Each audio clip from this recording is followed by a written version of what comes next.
Good morning and greetings from Northumberland. It's the 23rd of December.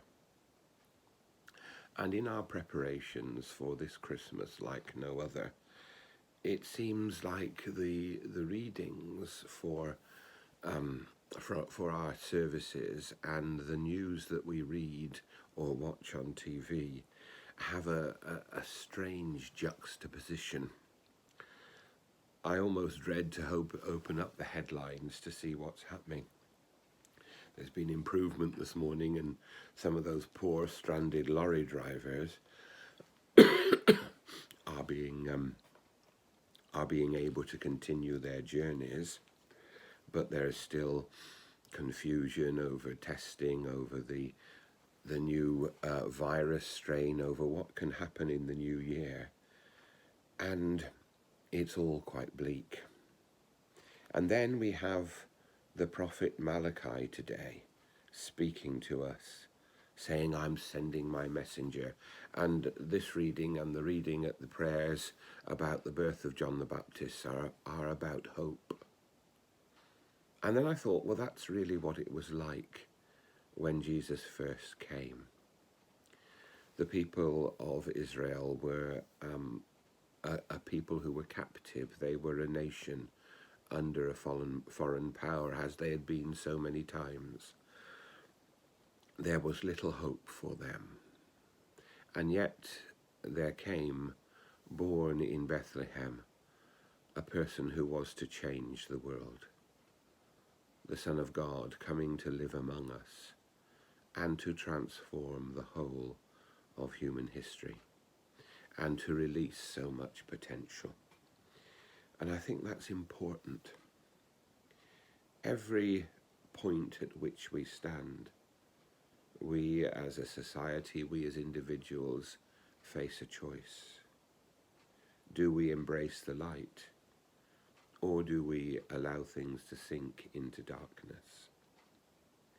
And it's my prayer and my hope that as this Christmas season approaches, we may all, as a society, as a country, and as a world, have the courage, the discipline, the fortitude to seek to embrace the light, that the hope of what we have can be fulfilled, and that we can see an ending to this terrible pandemic and its effects.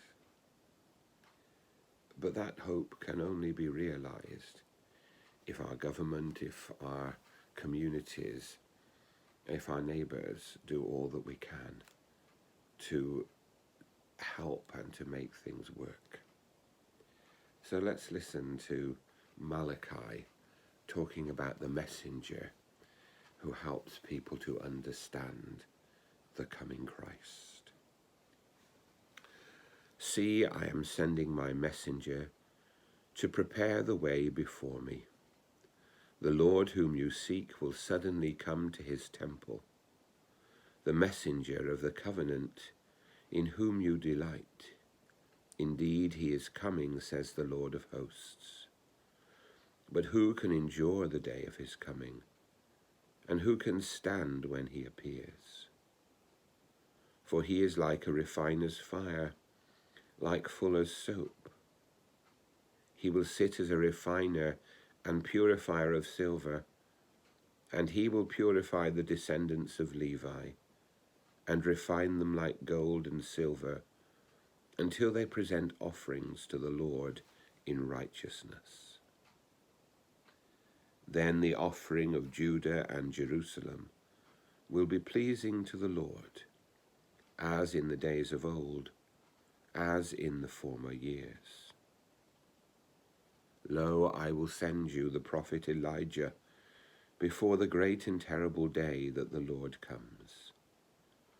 He will turn the hearts of the parents to their children, and the hearts of children to their parents, so that I will not come and strike the land with a curse.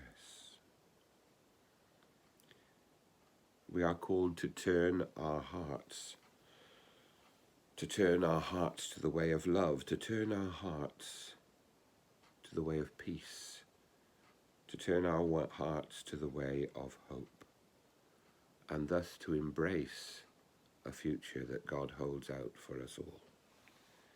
May God bless us all in this.